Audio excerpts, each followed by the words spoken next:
So, in Black Myth Wukong, there are lots and lots of different secrets. And it's not just bosses we're going to cover in this video, this is also going to be a mythical weapon. And in order to do this, you are going to need to have made a decent amount of progress into Chapter 4. But it's not just Chapter 4, we have to visit Chapters 1, 2, 3, and 4. There are 4 different bosses we're going to take down in order to get our hands on this weapon. So the very first place you want to start is Chapter 2, so is Yellowwind Ridge, and we're at Sandgate Village, Valley of Despair.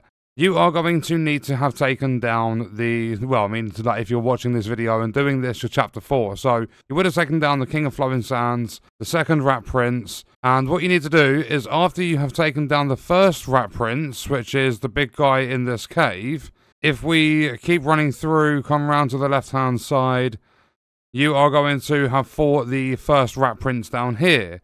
But what you need to do is you need to come down here, you need to crack open this wall. You can get the Rat Prince to break it, or you can use the Spirit. If we go into our equipment, you can use the Wandering White Spirit and headbutt the wall. If you don't have Wandering White, I believe you can use, I think it's a transformation. Yeah, so I think you can use Azure Dust. It basically turns you into a rock guy, and you can basically slam your head into the wall and break the wall down. But once you have broken the wall, you're going to go in there and you are going to get the long scales. So you'll see here, once you have them, they go into your key items. And basically we need to use these to reveal these bosses. So if we now go back to the shrine and we travel to Chapter 1, what we are going to do in Chapter 1 is, if we go Blackwind Mountain, Forest of Wolves, we need to go to outside the forest. So when we are at outside the forest, what we're going to do is run in this direction. We're going to head round to the left-hand side. If I just cloud step, try and ignore all of the combat, you're going to follow this path all the way around. And what we are going to do is keep coming round to the left-hand side. And then as we get round here, we cross over this little body of water. And we go past these enemies over here. We come round to the left-hand side. We come up here. And there will be enemies. You'll need to defeat them, like the ones that are going to follow you up. And there should be a single enemy here. There would usually be a waterfall. But when you examine, you are going to break the waterfall. You enter, and that is going to be boss fight number 1. So take down that first boss, and then we go to Chapter 2. So for Chapter 2, we're going Yellowwind Ridge, we're going to go to the Fright Cliff, and we're going to Rock Rest Flat. So arriving at this shrine, what we're going to do is turn around, we are going to head up these stairs.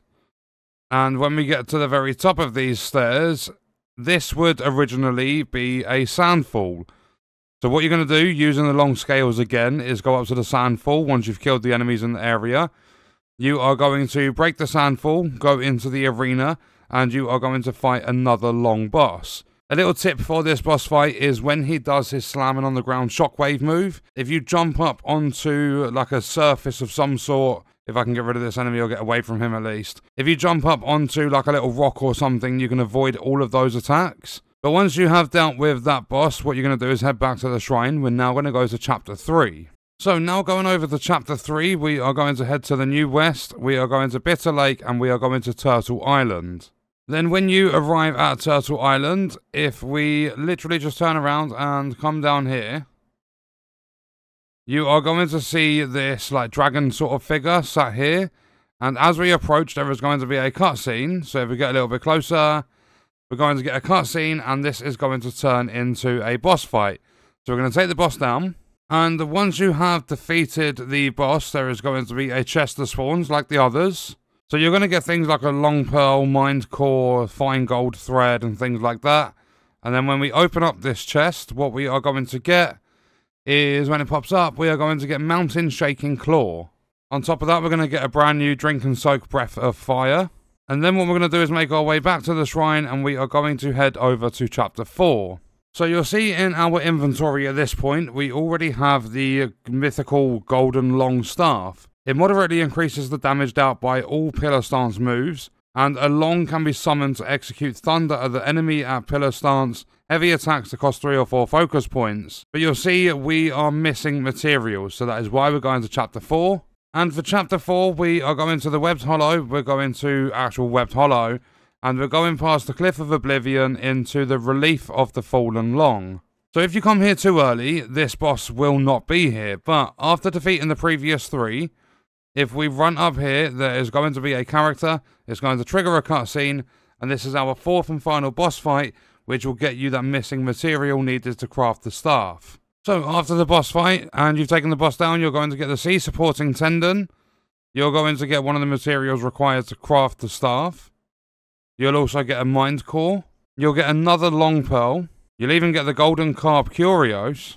And if we come over to the weapon that the boss dropped, if we pick it up, you get a brand new spell called Golden Lining. There's Golden Thunder, Lightning's Gift, a deadly dance, both cruel and swift. It transforms you into Yellow Loong, which is the boss, gaining immunity to shock and the ability to see through the enemy. Each attack inflicts Thunder Bane.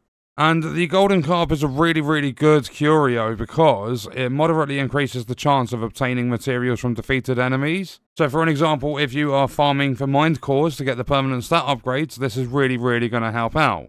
So you'll see here Golden Lining is a full-blown transformation like your Red Tides and your Azure Dust and things like that. And then upon returning to a shrine, if we go to craft weapons, if we go into the Long Reef Staff, we go down to the Golden Long Staff, that missing material was the C supporting tendon. So providing you have the materials, you can then craft the Golden Long Staff. However, it's going to be very, very expensive when it comes to will. It's 45,000 to craft it. However, the attack is nice, sitting at 108.